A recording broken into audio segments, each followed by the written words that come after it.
એના બાપની તાકાત નથી કે જિગ્નેશભાઈ ઉપર આંગળી ઊંચી કરીને બતાડે.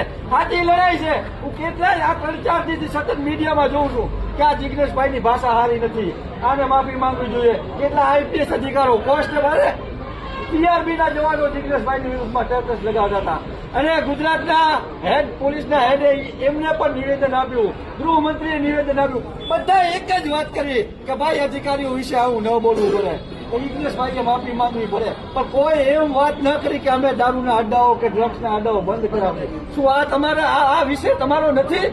ખરેખર તમારા પટ્ટા તમારે જાતે જ ઉતારી દેવા પડે. તમે નાલાયક સાબિત થયા છો. તમે આ ગુજરાતની જે પીડા છે, ગુજરાતની બહેનો દીકરીઓની પીડા છે.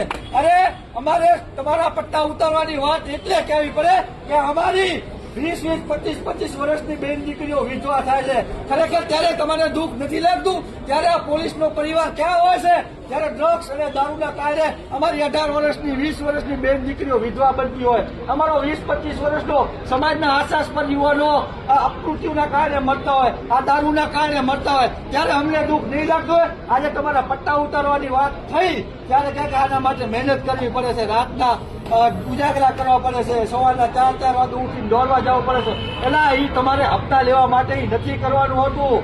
એ આ તમારે દારૂ બંધ કરાવવા માટે, લો એન્ડ ઓર્ડર મેન્ટેન રાખવા માટે કરવાનું. તમે હપ્તા લેવા માટે આટલી મહેનત કરો છો? ખરેખર શરમ આવી પડે. વધારે સમય નહીં લઉં, પણ છેલ્લું એટલું જ કહીશ કે જિગ્નેશભાઈ એ કોઈ એકલા આ લડાઈ નથી લડતા.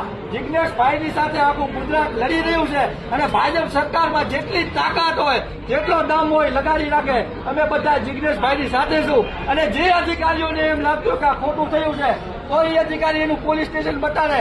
એના પોલીસ સ્ટેશનના વિસ્તારના 200 બુટલેગરોના નામ અમે આપી પકડીને બતાવો બધા. ધન્યવાદ. જય ભીમ. ઇન્કલાબ જિંદાબાદ.